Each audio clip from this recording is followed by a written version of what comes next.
Creo que ahí comenzó. Y ahí estamos. Ahora sí. Bueno, buenas tardes a todos, oficialmente, ahora formalmente, a todos los que se acercaron, se vinieron a la reunión de hoy. Muchas gracias nuevamente. Bienvenidos a la Performance Testing Mindset parte 2. Les recuerdo que esta es la segunda de una serie de charlas de Pythons que estamos haciendo desde la comunidad regional de Performance Testing, cuyo contenido está todo basado en el syllabus de la certificación de ISTQB, de Performance Testing, por supuesto. Nuevamente, Andrea, hoy nos vamos a estar acompañando.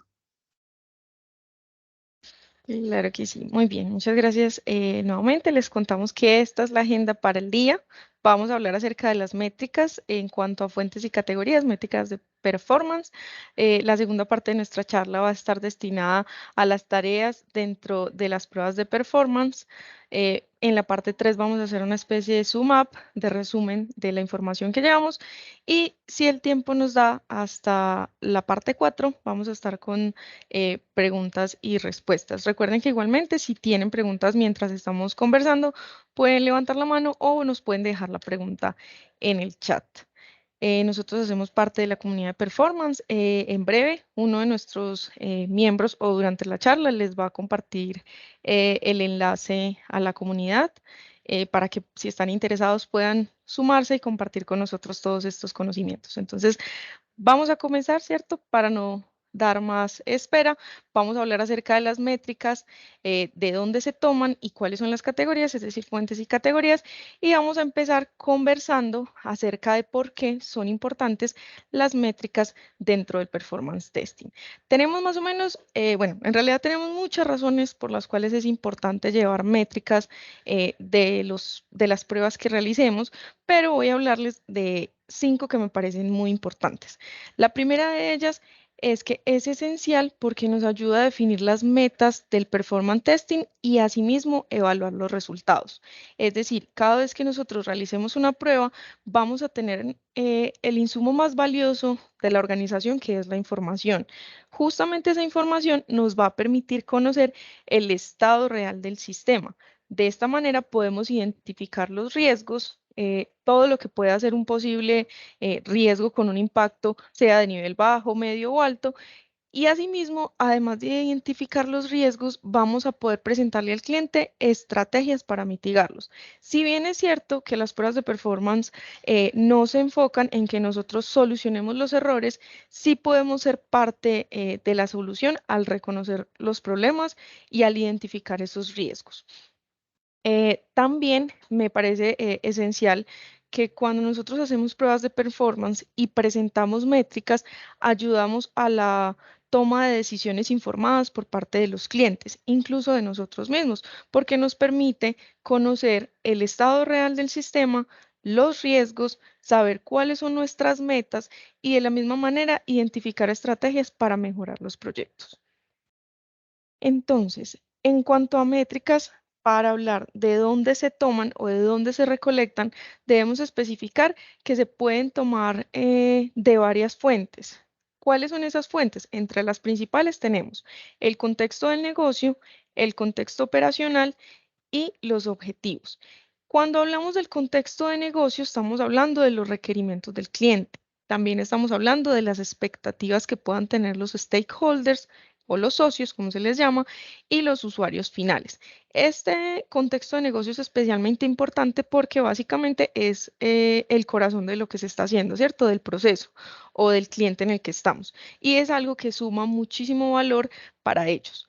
En cuanto al contexto operacional, podemos referirnos a las tecnologías que se utilizan en el sistema y cómo se están utilizando. Y por último, tenemos también que estas métricas a veces se recolectan dependiendo de los objetivos de testing. Es decir, las pruebas que nosotros tenemos deben ir enfocadas hacia un objetivo. Como conversábamos en la charla pasada, estos objetivos de la prueba deben estar de la mano de los objetivos que quiere el cliente. Es decir, si mi cliente me pide unas pruebas de performance que estén asociadas al estrés, del sistema, yo no voy a ir a hacer por allá unas pruebas de mirar cómo está UX, por ejemplo. No, pues no tiene nada que ver una cosa con otra, ¿cierto? Entonces siempre alineados con las peticiones del cliente. Bien, entonces, hay una manera de categorizar las medidas o las métricas de performance y son consideradas por los siguientes medios: el medio técnico, el medio de negocio y el medio operacional. En este nos vamos a tomar unos minutos más para explicar cada uno de ellos y entrar a fondo a entender de qué se tratan estas métricas. Entonces, de la primera métrica que vamos a hablar es de las métricas relacionadas con el ambiente técnico. Si de pronto estoy hablando muy rápido, me pueden eh, decir, o si el ritmo va bien, si hay alguna duda, recuerden que la pueden dejar en el chat o pueden levantar la mano. Muchas gracias por las reacciones. Entonces, en cuanto a las métricas que se toman de los ambientes técnicos, tenemos una lista un poco larga, pero vamos a hablar de ella para entenderla más a fondo. Entonces, tenemos el uso de los recursos y la utilización de ellos. ¿Cuáles recursos podemos estar usando? La CPU, la memoria, el ancho de banda, la latencia de la red, la disponibilidad del disco y el manejo de los hilos. Teniendo presentes estos usos de los recursos, nosotros podemos orientar nuestras pruebas a ellos. Es decir, podemos acomodar los recursos que tenemos y tratar de mostrar en tiempo real cómo está funcionando nuestra aplicación. Y así, una vez tengamos estas métricas, poder mostrarlas a nuestros clientes, ¿cierto? Para que ellos vean cuáles son los posibles riesgos y en qué estado está la aplicación. También tenemos la tasa de rendimiento de la transacción clave. ¿Qué es eso? Porque suena bastante raro.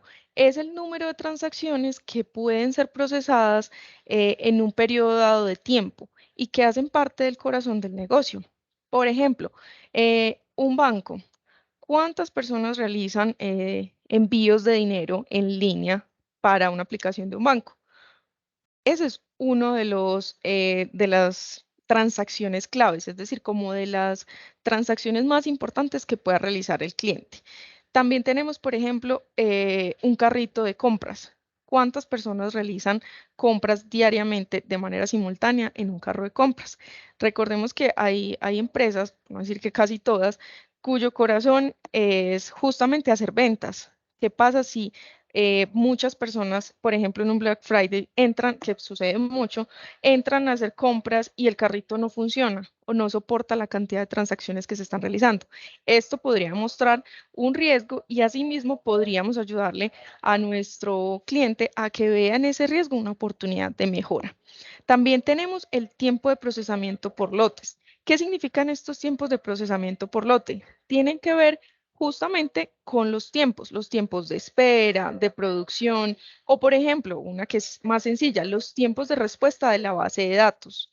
Siempre que nosotros consultamos, por decirlo así, una factura, vamos y consultamos nuestra factura para ir a pagarla. ¿A quién no le ha pasado que va y la consulta y eso se queda eternamente cargando?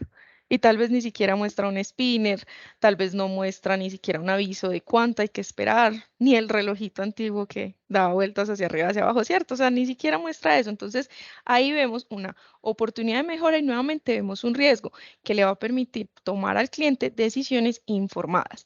En cuanto al tiempo de procesamiento por lote, también tenemos los tiempos de finalización. Cuando cerramos sesión en una aplicación, ¿cuánto tiempo se demora en cerrar esa sesión o en finalizarla? También entre las métricas que podemos tomar en los ambientes técnicos están el número de errores que impactan el performance o el funcionamiento. Ese número de errores justamente los podemos presentar como gráficas, como texto y como métricas que finalmente van a ayudar a nuestro cliente. Recordemos que lo más importante de tomar métricas es verles el valor y mostrarle al cliente cuál es ese valor. No es solamente decirle, mira, que hay una línea roja que como que incrementa, o hay unos números que pasaron de 100 a 200, o de 200 a 300. No, la idea es mostrarle a ellos cuál es el valor real de lo que nosotros estamos haciendo. También tenemos el tiempo de compleción o el tiempo para completar una actividad. En estos tiempos para completar actividades podemos tener lo que se llama el CRUD. ¿Cuánto tiempo nos estamos demorando para crear, leer, actualizar o borrar data? Esto también va a ser muy importante porque si ustedes lo piensan como muy lógicamente, estas actividades del CRUD, de crear, de leer, de actualizar y de borrar, son las tareas básicas de cualquier aplicación. Entonces, por eso es tan importante esta métrica. También vamos a tener presente las cargas en segundos planos. Estas están relacionadas con entornos visualizados. Y por último, las métricas de software que tienen que ver con qué tan complejo es el código. Recuerden que nosotros en las pruebas de performance también hacemos algunas pruebas estáticas que nos permiten revisar cómo está el código y qué tan limpio o tan bien hecho está, ¿cierto? Esto en cuanto al ambiente técnico. Vamos a hablar ahorita del ambiente de negocios. Este ambiente de negocios es bastante importante porque básicamente es donde más le interesa al cliente o donde el cliente siente más afinidad. Es decir, vamos a hablar que cuando tomamos métricas relacionadas con la eficiencia de los procesos de negocios, esto es algo donde prácticamente le damos como en el punto, en el blanco a nuestro cliente, porque a él le interesa que sus procesos de negocios sean eficaces. Esto tiene que ver con la velocidad en la que se hacen los flujos dentro del negocio. No solamente el caso feliz, ¿cierto? O la ruta sencilla, sino también las rutas que sean críticas, los casos de uso y los flujos que sean excepcionales o que tengan que ver con casos bordes, ¿cierto? También tenemos una métrica que está relacionada al rendimiento de los datos, las transacciones y las unidades de trabajo. Esto suena un poco complejo, un poco largo, pero en realidad es bastante sencillo. Tiene que ver con, por ejemplo, cuando tenemos un carrito de compras, ¿cuántos pedidos se hacen por hora? ¿Cuántos pedidos se hacen por minuto? También tiene que ver con cuando estamos, por ejemplo, llenando un sistema de inventario o un sistema en una clínica. ¿Cuántas filas de datos llenamos por minuto? ¿Cuántas filas de esos mismos datos actualizamos, cambiamos o eliminamos? Entonces ahí tenemos en rendimiento de datos y sus transacciones una métrica bastante importante. Hay una métrica que está relacionada con las tasas de cumplimiento e incumplimiento de normas y tiene que ver con que no se violen o no se perjudiquen esas normas. Esto tiene que ver más un poco con temas legales que depende mucho del ámbito o el área de trabajo en el que nosotros estemos. Recordemos que muchas veces nosotros no solamente estamos atados a los requerimientos del cliente, sino a normas legales del país en el que estemos o de la región en la que estemos. Entonces, medir esas tasas de cumplimiento o incumplimiento de las leyes, incluso en cuanto a protección, perdón, de datos personales, por ejemplo, se va a hacer siempre de la mano de lo que el cliente pues, nos indique y también de lo que la norma en el país en el que estemos nos diga. También tenemos el scope o el alcance o también llamado ámbito de uso. Esto tiene que ver con el porcentaje de usuarios que global o nacionalmente están realizando en un determinado tiempo una actividad. Entonces volvemos, por ejemplo, al carrito de compras, que es como un ejemplo muy sencillo, en una aplicación. ¿Cuántas personas están haciendo en 3 horas, por ejemplo, en 1 hora, en 2 horas, una compra? Sean globales o sean nacionales. Esto nos va a ayudar sobre todo con clientes que sean internacionales, porque ellos muchas veces necesitan gráficas o métricas o mediciones que les ayuden a entender en qué partes del mundo ellos tienen mejor presencia. Y a partir de esos lugares en los que tienen mejor presencia o mejores ventas, puedan asimismo determinar cómo mejorar sus campañas de marketing, por ejemplo. Vamos a ver también relacionada con con el alcance de uso, con el ámbito de uso, la simultaneidad del uso. No es solamente revisar la cantidad de personas que están entrando a realizar una actividad, sino también qué tan eficiente es nuestro sistema para aguantar que simultánea o paralelamente muchas personas estén realizando la misma actividad. Finalmente, para las mediciones de negocios que están relacionadas con el momento de uso, podemos tener presente la cantidad de pedidos que son procesados en horas pico de carga. Es decir, no es lo mismo que hayan 100 personas un Black Friday a las 8 de la mañana a un viernes común y corriente a las 12 del mediodía, 4 personas haciendo compras, ¿cierto? Nuestro sistema no va a responder igual. aunque esperamos que con nuestras pruebas podamos determinar y darle al cliente la tranquilidad de que sin importar la cantidad o la cantidad de personas, la cantidad de pedidos o qué tan simultánea sea la actividad que se está realizando, el sistema va a responder y va a responder adecuadamente, es decir, no se va a quebrar. Vamos a hablar ahora de las métricas que están relacionadas con la parte operacional. Y en esta parte operacional me parece muy importante destacar que son los procesos que no están de cara al usuario. En cuanto a las métricas relacionadas con la parte técnica o la parte del negocio, pudimos ver directamente que el cliente se ve afectado, por decirlo así, o de algún modo el cliente se da cuenta de lo que estamos realizando. Pero cuando nosotros queremos tomar métricas de la parte operacional, son esos procesos que el cliente no ve, como por ejemplo el tiempo que requiere un ambiente para iniciar, el tiempo en el que el ambiente hace backups o copias de seguridad, el tiempo en el que nuestro sistema hace un apagado y los tiempos de reanudación. Les ofrezco disculpas porque justamente mi vecino está taladrando, no sé si se alcanza a escuchar. Ojalá que no, no sé por qué justo le dio por taladrar, pero lo siento mucho. No, no, está perfecto. No se Sí, escucha no se nada. escucha. Ah, bueno, estaba sufriendo un poco por eso. Entonces, estos procesos que no están de cara al usuario son bastante importantes para nosotros porque si bien es cierto que el usuario quizás no se da cuenta cuando nosotros hacemos copias de seguridad o apagados del sistema o tiempos de reanudación, sí son importantes para nosotros porque son procesos elementales del sistema. Por ejemplo, con lo que tiene que ver con la restauración de los datos y las copias de seguridad. Esto es esencial para el negocio, pero quizás el cliente ni siquiera se dé cuenta que nosotros estamos haciendo esto. Me gustó mucho esta imagen que coloqué porque cuando nosotros tenemos métricas operacionales, estamos tratando de tener presente las alertas y las advertencias y el tiempo en el que un sistema puede demorarse en alertarnos. ¿Por qué? Porque cuando tomamos estas métricas es importante tener presente que nuestro sistema también debe tener un tiempo de respuesta adecuado. No es lo mismo que estén tratando de hacer un robo de datos, perdón, un robo de información y el sistema nos avisa a las 3 horas. Pues a las 3 horas ya vaciaron el sistema, ¿cierto? A que en el primer intento el sistema ya nos esté mandando una alerta.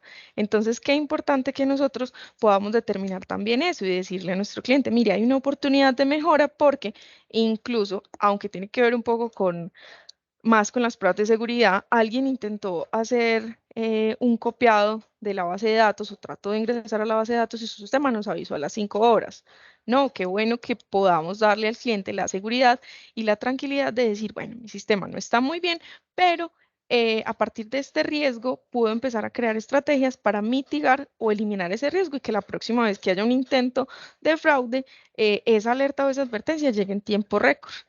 También es importante que nosotros tengamos presente que una vez que hayamos tomado tenemos como todo este paquete de posibles métricas, ¿cierto? Qué genial sería poder en un sistema em, medirlas todas, pero a veces no se puede por temas de tiempo, por temas de objetivos de las pruebas, a veces incluso por temas de presupuesto.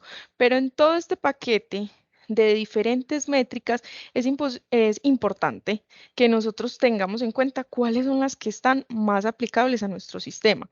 Quizás sería muy chévere tener presente un al menos una de cada uno de los tres grupos, es decir, que tenga que ver con el negocio, esta métrica, que tenga que ver con la parte técnica, esta otra métrica, que tenga que ver con la parte operacional, esta de las alertas me parece que es fundamental. Entonces, qué bueno poder presentarle a nuestro cliente métricas que estén asociadas con cada uno de estos tres campos. Así, nuestros informes van a ser incluso más claros y más útiles.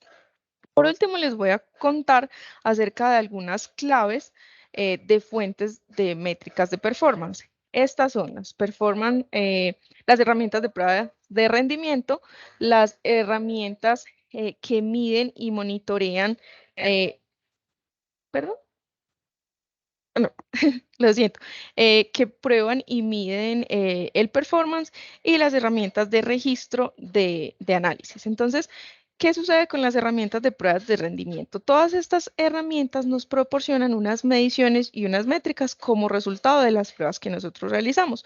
No sé si se dieron cuenta que mientras iba pasando la información, les iba mostrando algunas gráficas. No entré a detallar en ellas porque quería que fueran más como parte de la presentación para hablar de que las métricas no siempre las vamos a encontrar en gráficas. También puede que las encontremos a manera de texto, a manera de Excel, a manera numérica. Entonces, no siempre nuestras métricas van a venir tan bonitas y tan coloridas como las que vimos acá. También pueden venir un poco más planas. Lo importante de estas herramientas,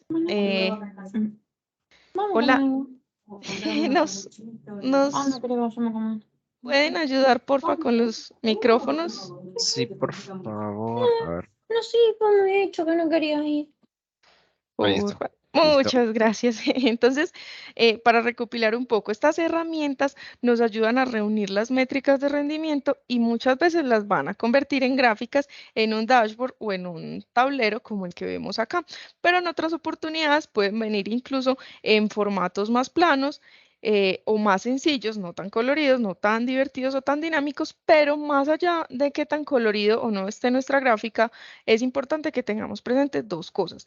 Uno, que nosotros entendamos qué es lo que la gráfica o la métrica nos está queriendo decir, porque si no lo entendemos, ¿cómo vamos a explicárselo a nuestro cliente?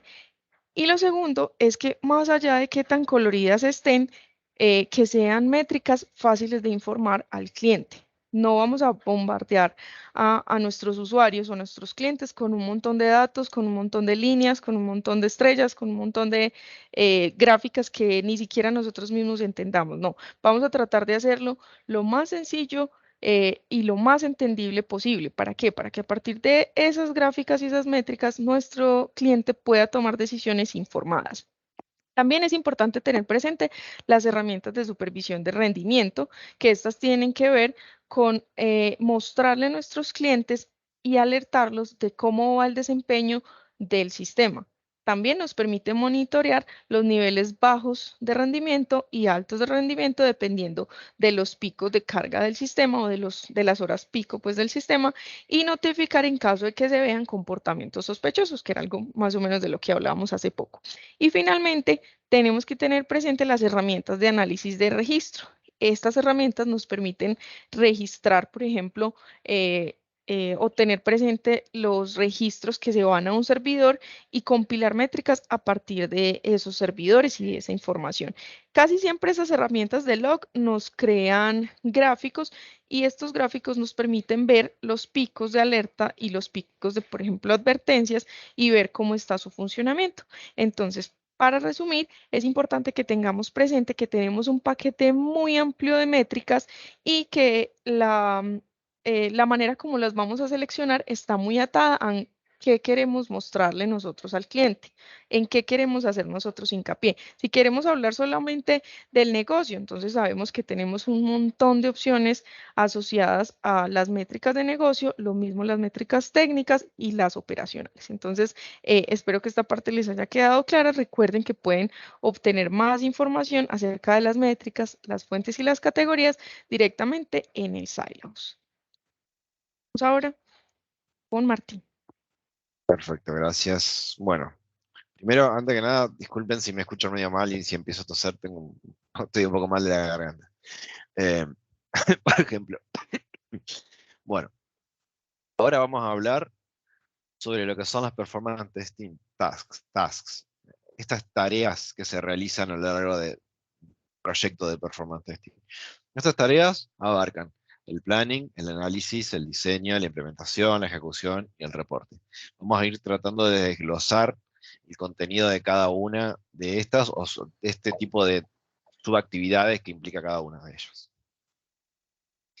Bueno, en cuanto a planning, planeamiento, planeación, es súper importante.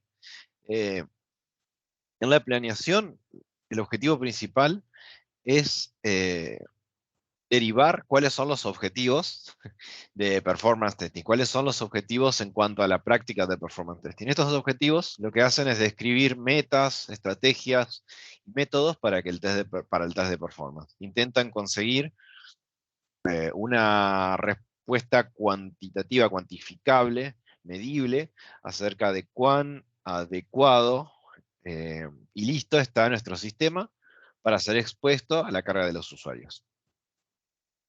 Estos objetivos, o sea, dentro de este grupo de objetivos, los principales incluyen la identificación de riesgos potenciales, oportunidades de encontrar oportunidades de mejora y poder también identificar cualquier cambio que sea necesario tanto dentro del sistema como a sistemas externos, porque podemos llegar a encontrar alguna configuración o alguna situación de algún sistema externo que nos impacte a nosotros y por ahí siempre se puede llegar a tratar con los responsables de esos sistemas externos. Para poder obtener estos objetivos, recabar la información de estos objetivos que hablamos, tenemos que siempre tener en cuenta dos categorías, los user-based y los technical objectives, los objetivos basados en el usuario y los objetivos técnicos. Estos objetivos basados en los usuarios se enfocan principalmente en la satisfacción del usuario final y las metas de negocio principalmente. Generalmente los usuarios no están tan interesados en saber los tipos de features que se van a utilizar dentro de nuestro performance test o el cómo se va a entregar el producto.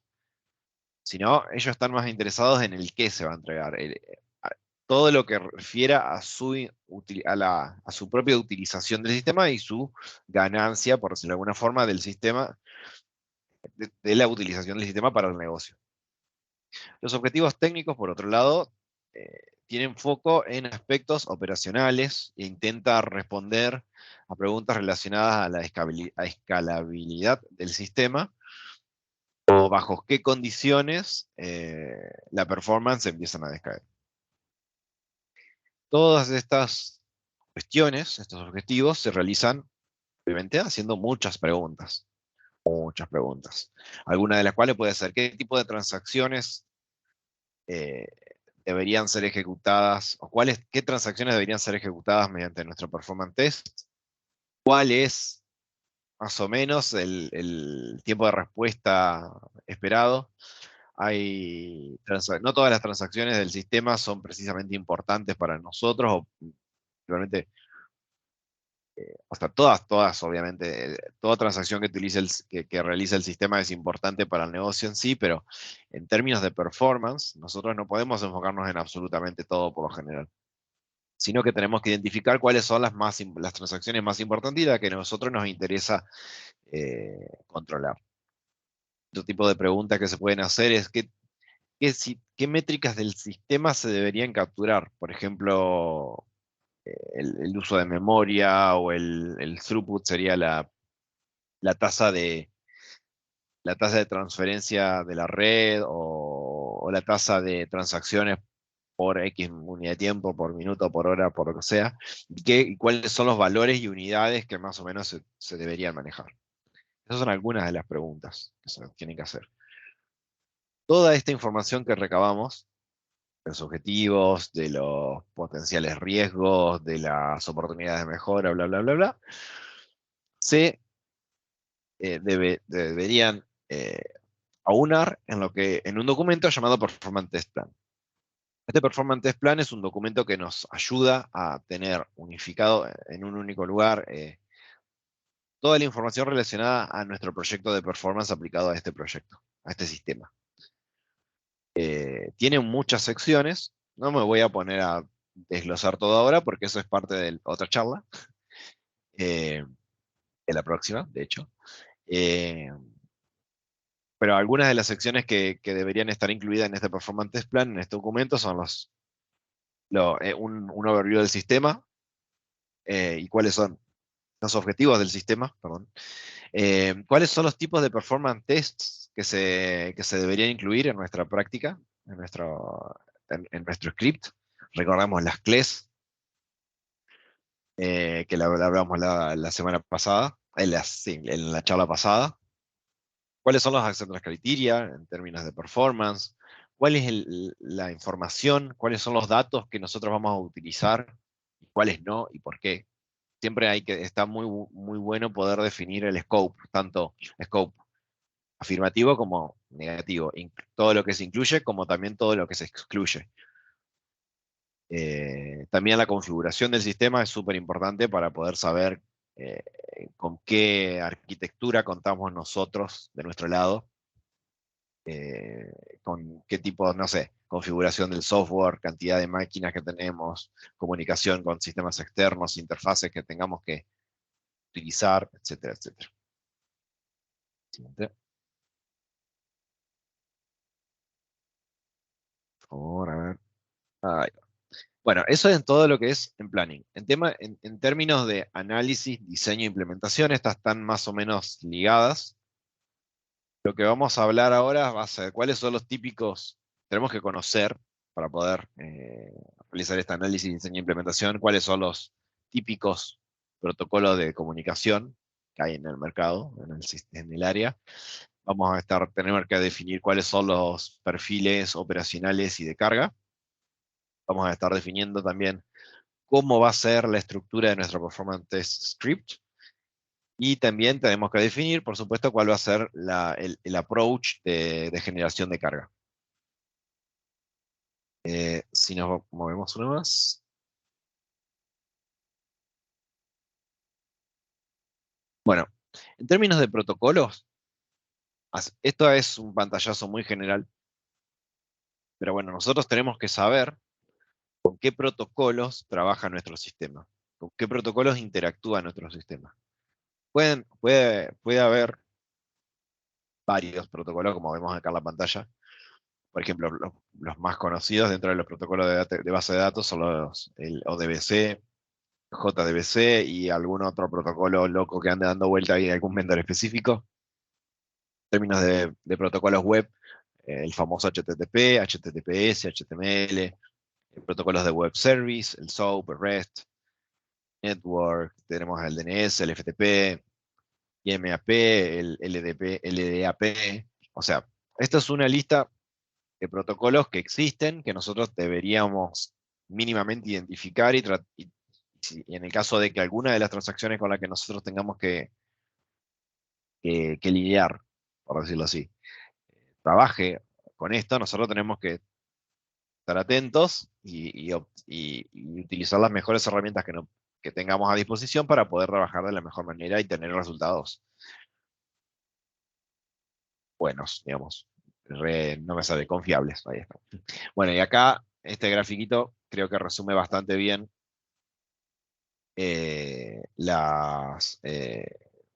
cuáles son los diferentes protocolos en cuanto a las capas del modelo OSI en particular.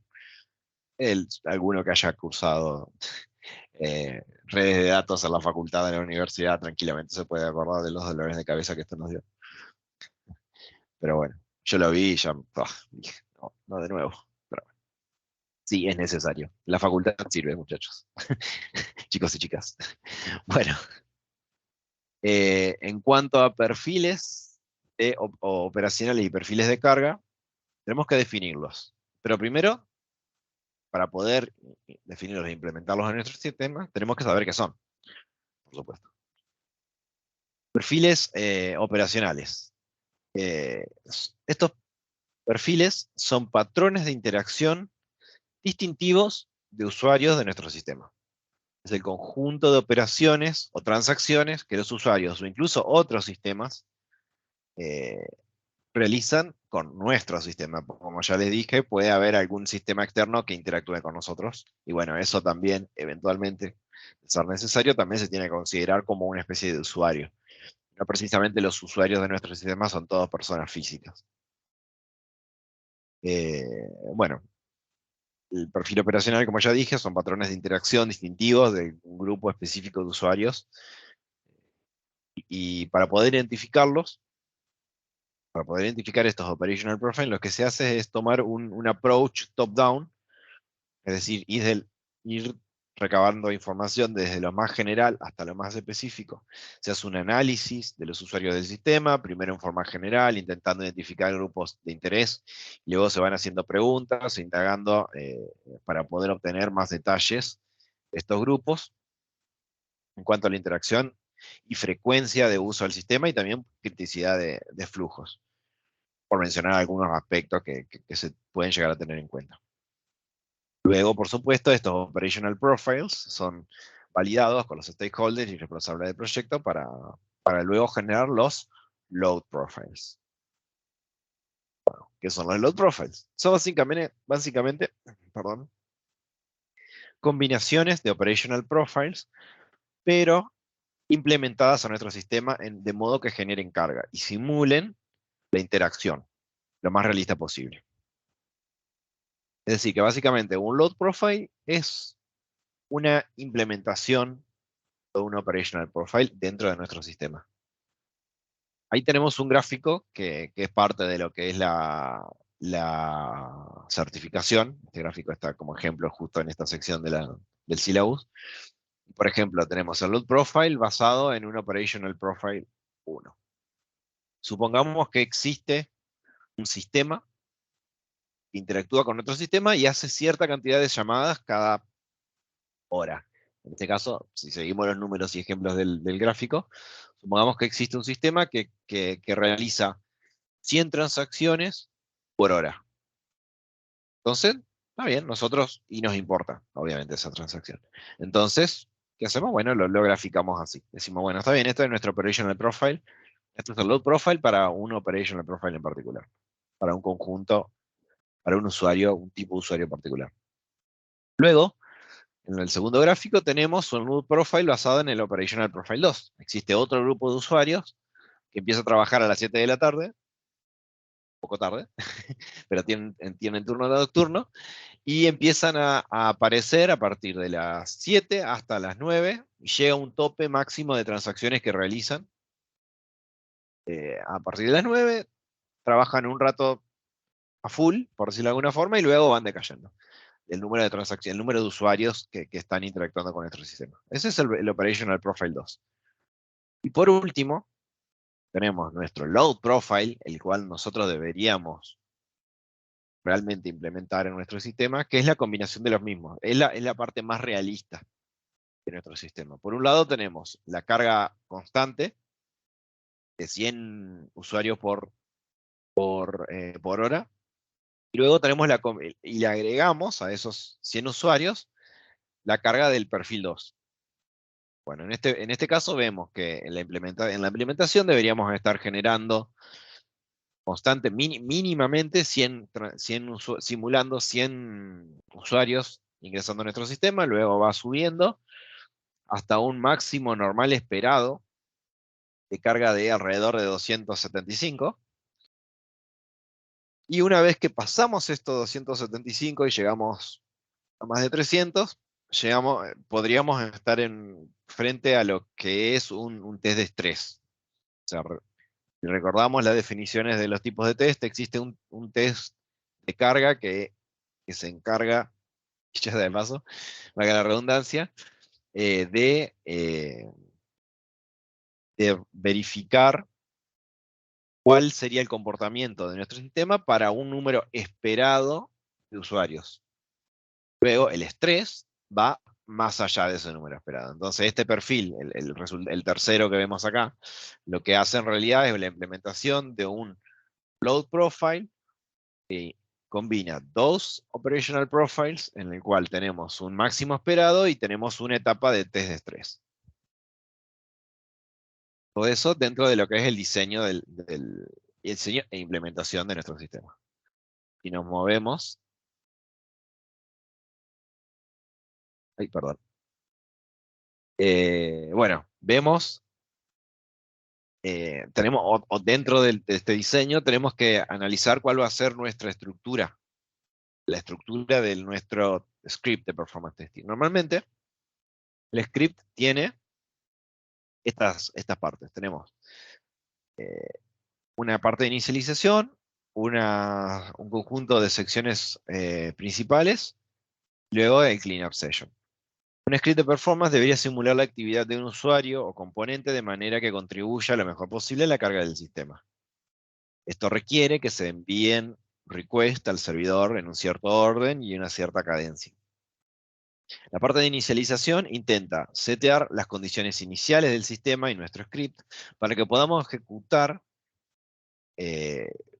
nuestras pruebas. A la inicialización, ¿qué se puede hacer? Se puede restaurar, por ejemplo, datos en la base de datos o levantar un backup que nos interese. Se pueden hacer chequeos de control sobre el sistema, de modo que al comienzo podamos saber si el sistema está en condiciones para empezar las pruebas.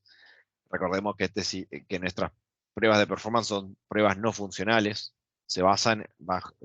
están, digamos, bajo la asunción de que nuestro sistema funciona bien. Nosotros no vamos a controlar si el sistema funciona mal o no, funcionalmente, cuanto a requerimientos funcionales. Vamos a verificar otros tipos de aspectos. Una parte, bueno, para poder recolectar estos tiempos de respuesta dentro de las main sections, dentro de las secciones principales, obviamente se tiene que hacer la recolección de información, la verificación de los resultados y el manejo de errores. Para poder recolectar estos tiempos, hay que agregar timers en el script, de modo que se pueda medir cuánto tiempo pueda llegar a tomar un único request o una transacción más macro, dependiendo de nuestro interés. Una parte muy importante del script es la verificación de los resultados y el manejo de los errores. Acá hay que tener ojo porque incluso las mejores herramientas que existen en el mercado tienen un manejo de errores por defecto que es bastante precario, bastante pobre. Apenas chequean el response code. Por lo que se recomienda agregar chequeos adicionales que miren específicamente qué se ha retornado como respuesta. Una buena práctica, y esto es una pregunta de examen, atención, una buena práctica en el tema de chequeo de resultados, para validar que el script esté haciendo las cosas bien, es usar métodos de chequeo indirectos.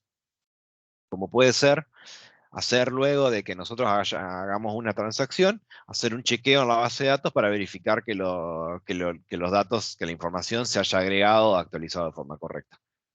No solo chequeamos que la transacción haya devuelto el código 200 que tanto nos esperamos, sino que también podemos llegar a hacer un chequeo indirecto por las bases de datos.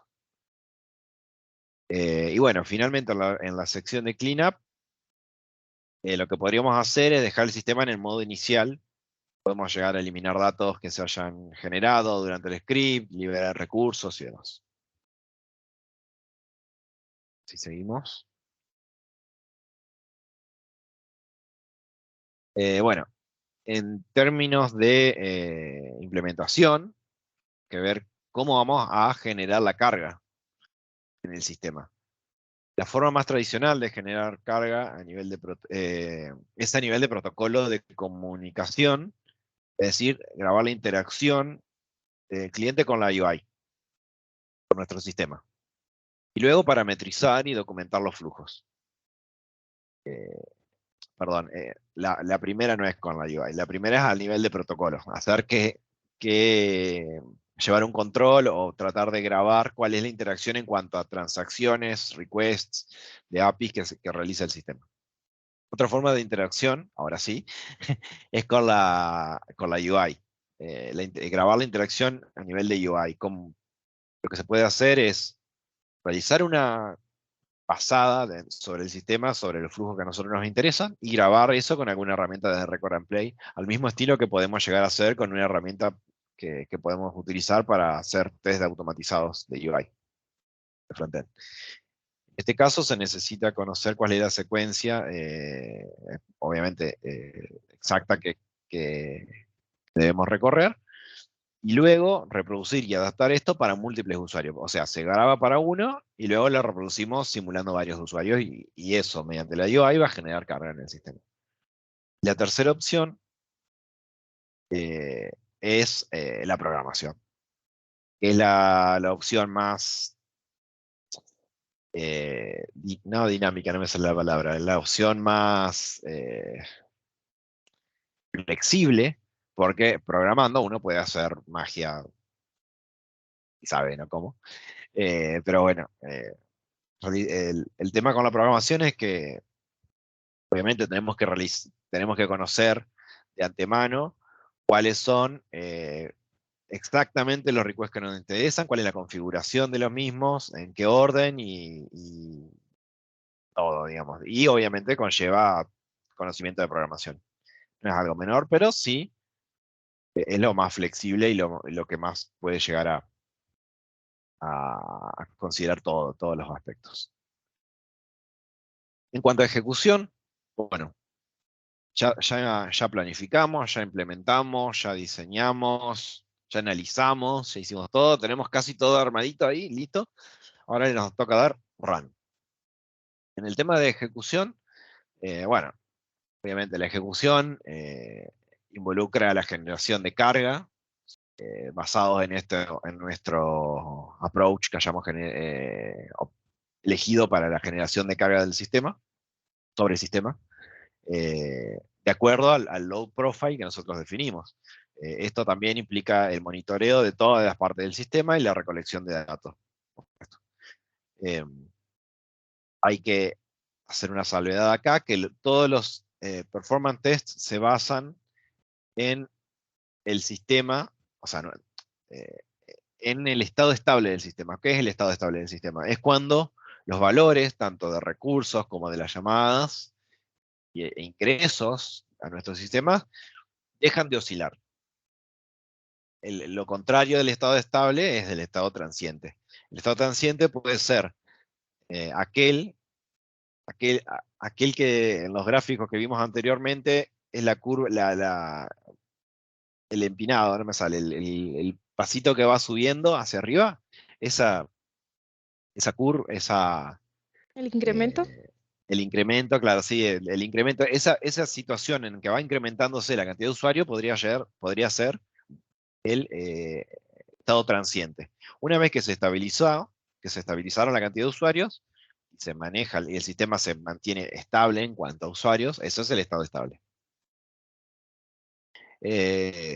Bueno, algo también respecto a la testing tool a la testing tool de carga que nosotros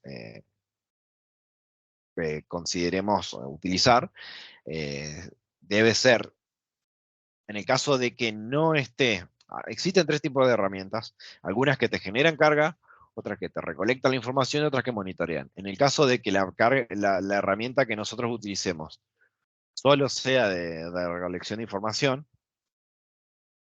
y necesitamos una herramienta de generación de carga externa o una tercera, es necesario me parece una pavada lo que digo, pero es súper importante que empiecen al mismo tiempo, para que el monitoreo y la generación de datos y la recolección de información se ejecuten al mismo tiempo. Y bueno, en el caso de que se utilicen los performance tests dentro de una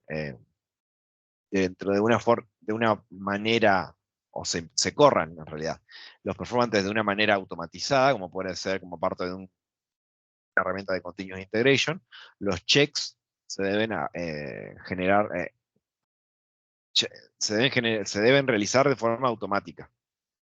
O sea, hay algunas herramientas que nos permiten hacer checks automáticamente, pero otras necesitan más configuración. Entonces no nos olvidemos de analizar cada vez que elijamos nuestra herramienta, qué tan abarcativa es, qué cosas tiene, qué cosas no tiene, qué cosas pueden mejorarse y demás.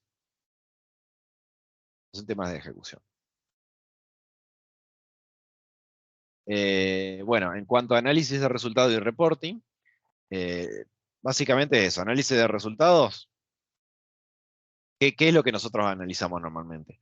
El estado de todos los usuarios simulados. Pueden ser que alguno se haya roto en el camino, que no hayan terminado las transacciones que tenía asignada ese usuario en particular. Tenemos que ver cuáles salieron bien versus cuáles salieron mal. La tasa esa. obviamente el response time de las transacciones, la cantidad de transacciones por segundo, las fallas en las transacciones, la cantidad de requests por segundo, el throughput de la red y cuáles son todos los HTTP responses, los response codes que fuimos recibiendo. Analizar cuáles fueron los errores y demás. En cuanto a reporting y análisis también, las técnicas utilizadas pueden llegar a ser para poder analizar los resultados. Comparar los resultados, por supuesto, con los requerimientos. Observar algunos trends, algunas tendencias en nuestros datos. Para esto sirven mucho los gráficos. Dependiendo del tipo de datos que nosotros estemos analizando, sirve un gráfico u otro, o a veces es más fácil verlo en modo tabla. Entonces hay que ver también. Se pueden llegar a utilizar técnicas de control de calidad estadísticos, los famosos cosas que estudiamos en la facultad, de probabilidad estadística, identificar errores, comparar resultados esperados con los reales y demás. Seguimos uno más. Y bueno, finalmente, en términos de reporting, bueno, ya vimos, los análisis, ya estuvimos hablando más o menos, los análisis, el análisis de resultados se deberían consolidar y comparar contra los objetivos que definimos allá al principio en la planificación, para ver si esos objetivos se cumplen o no. O sea, estos resultados pueden llegar a tener su reporte específico o puede estar incluido dentro de un reporte en particular. El nivel de detalle de estos resultados debería variar en cuanto a la audiencia objetivo de cada uno de estos reportes. No le vamos a dar los mismos detalles técnicos, o los mismos detalles, vamos a decirlo así, a stakeholders técnicos que a stakeholders de negocio. Y bueno, las típicas secciones que pueden incluirse dentro de un reporte de performance test pueden ser el executive summary, el test results, los logs o recorded information y recomendaciones. Las recomendaciones pueden llegar a ser recomendaciones en términos de, no sé, agregar más recursos, como puede ser memoria o un procesador más, ahí tenía uno y se me fue de la mente. Pueden ser agregar otra área otro balanceador de carga, no sé, o actualizar el sistema, el software, puede ser alguna recomendación de software que necesite algún software en particular que puede llegar a actualizarse para algún upgrade o un downgrade, no sé, puede ser. Y si seguimos, llegamos finalmente, haciendo un esfuerzo sobrehumano. Y disculpen si fuimos muy rápido, pero es mucha información. Este, de hecho, es el capítulo 4 de la certificación, que es el más denso, y tiene un montón de cosas, como ya vieron. Los detalles, por supuesto, estarán en el syllabus, pero bueno, haciendo un resumen de todo lo que vimos hasta ahora en las dos charlas, hablamos de los principios de performance testing, los tipos de performance testing, hablamos de cuáles son las métricas típicas que se recolectan, los key sources de performance, hablamos de la planificación, de análisis, de diseño e implementación, de ejecución y de análisis de resultados y reporting. Como ven, volvemos para atrás un poquito, ahí está. Como ven, hemos abarcado una buena cantidad ya del contenido de lo que es la certificación. Y en la próxima charla vamos a abarcar un poquito más todavía. Así que al final de las 3 charlas, vamos a estar abarcando aproximadamente un 50-60% de los temas que se tocan en la certificación.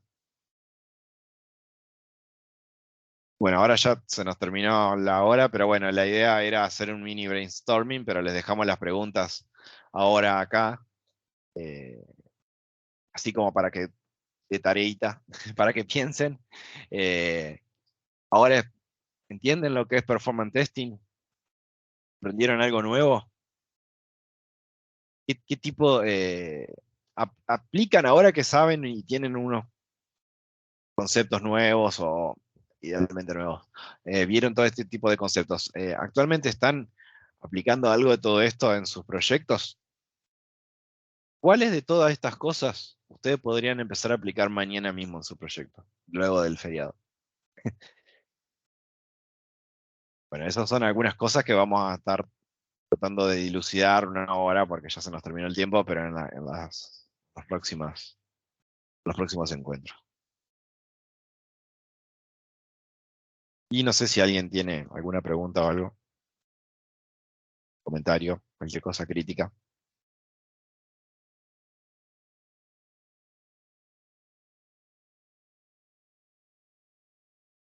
Muchas gracias, Freddy, por el comentario que nos dejas en el chat. Muchas gracias a todos por su participación y su asistencia. Los esperamos en la próxima sesión. Dentro de 2 semanas se viene la performance Baby Steps. Y bueno, nuevamente muchísimas gracias a todos y bueno, espero que les haya gustado. Estamos abiertos a preguntas, críticas y consejos. Sí. También está en el chat el link de la comunidad. Son todos bienvenidos. Disfruten el feriado y cualquier duda estamos muy atentos. Muchas gracias nuevamente. Muchas gracias. Gracias. Hasta luego. Chao, chao. Una feliz Muchísimas tarde. gracias. Que estén muy bien. Gracias.